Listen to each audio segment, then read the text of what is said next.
বাঙালি special রান্নাঘরে সব বন্ধুদের স্বাগত। আজকে আমি রান্না করব কুমড়ো শাক দিয়ে ডাল চচ্চড়ি। কুমড়ো শাক দিয়ে ডাল চচ্চড়ি করার জন্য আমি এখানে ডাল পরিষ্কার করে ধুয়ে নিয়েছি, দেখেন। আর এখানে নিয়েছি শুকনো লঙ্কার 5 ফোড়নটা নিয়েছি। এখানে আছে কুমড়ো শাক, কুমড়ো শাকটা পরিষ্কার করে ধুয়ে নিয়েছি, দেখেন বন্ধুরা, ভালো করে পরিষ্কার করে ধুয়ে নিয়েছি। এই রেসিপি যদি আপনাদের ভালো লেগে থাকে অবশ্যই কিন্তু কমেন্ট করে জানাবেন, রেসিপিটা লাইক করবেন, শেয়ার করবেন, চ্যানেলটা আপনাদের ভালো লেগে গেলে একটা সাবস্ক্রাইব করে দেবেন। ঠিক বাড়িতে যেভাবে খাই ঠিক আপনাদের কিন্তু সেভাবে দেখাই। চলুন বন্ধুরা রেসিপিটি শুরু করা যাক। রেসিপিটা কেমন লাগছে অবশ্যই কিন্তু কমেন্ট মাধ্যমে বলবেন। প্রথমেই আমি গ্যাস ধরিয়ে দেবো, কড়া বসাবো। গ্যাস ধরিয়ে দিয়েছি, কড়া আমি বসিয়ে দিয়েছি, কড়াটা আমার গরম হবে। দিয়ে দেবো তেল বন্ধুরা, পরিমাণ মতন সরষের তেল। রেসিপিটা কিন্তু পুরোটাই দেখবেন আর কেমন লাগছে বলবেন। তেল গরম হয়ে গেছে, শুকনো লঙ্কা 5 ফোড়নটা আমি দিয়ে দেবো।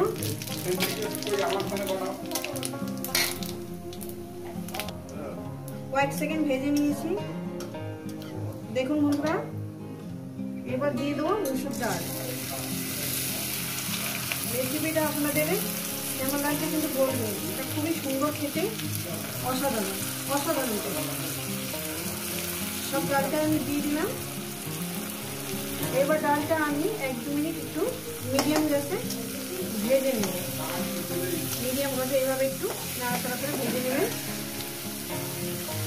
2 মিনিট ভেজে নেব ডালটাকে। এইবার দিয়ে দেবো হলুদ বন্ধুরা,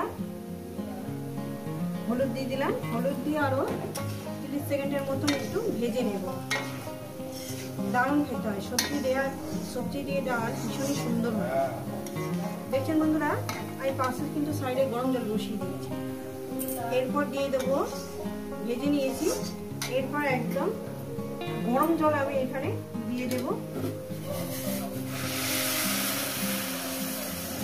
দিয়ে দিলাম গরম জলটাকে।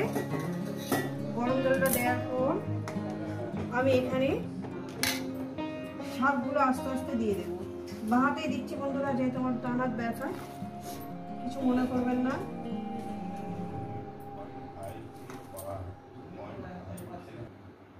দিয়ে দিয়েছি, সব শাকটাকে আমি দিয়ে দিয়েছি।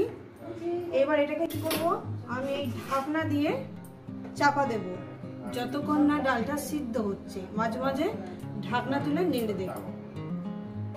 ফিরছি আমি 3 থেকে 4 মিনিট পর। শাকটা আমার অনেকটাই নেমে এসছে বন্ধুরা।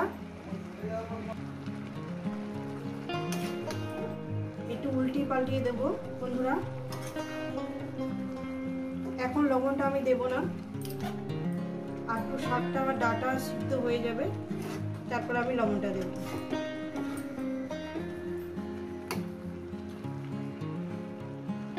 এখানে আমি আরো চাপা দিয়ে দেব। ফিরছি আরো 5-6 মিনিট পর। ফিরছি আরো 5 মিনিট পর বন্ধুরা, খুলে দেখবো। দেখুন, দিয়ে দেবো লবণটা।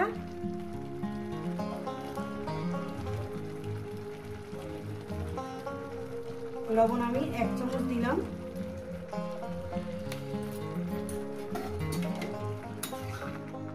দেখুন বন্ধুরা, দারুণ একটা সেন্ট বেরিয়েছে। এটা কিন্তু বিনা সারের শাক,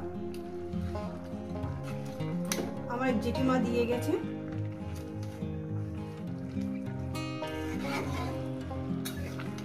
এখন আরো চাপা দেবো আমি, ভালো করে ডাটাটা সিদ্ধ হয়নি।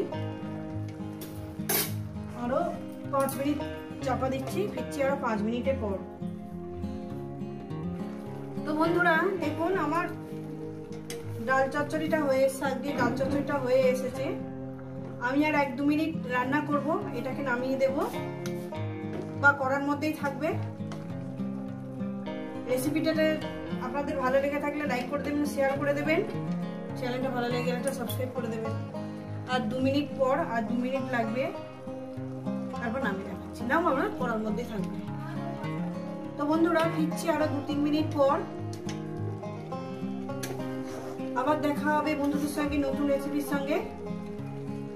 সবাইকে বলবো সুস্থ থাকবেন, ভালো থাকবেন, আর আমার নতুন নতুন ভিডিও দেখবেন। কিন্তু এভাবে ডাল দিয়ে আমি যেভাবে শাক চচ্চড়ি বানালাম মানে ডাল চচ্চড়ি বানালাম আর কি, শাক চচ্চড়ি বা ডাল চচ্চড়ি বানালাম। এটা অবশ্যই বাড়িতে ট্রাই করবেন, আর কেমন হয়েছে জানাবেন। ঝালটা আপনাদের মতন দেবেন, নুন ঝালটা।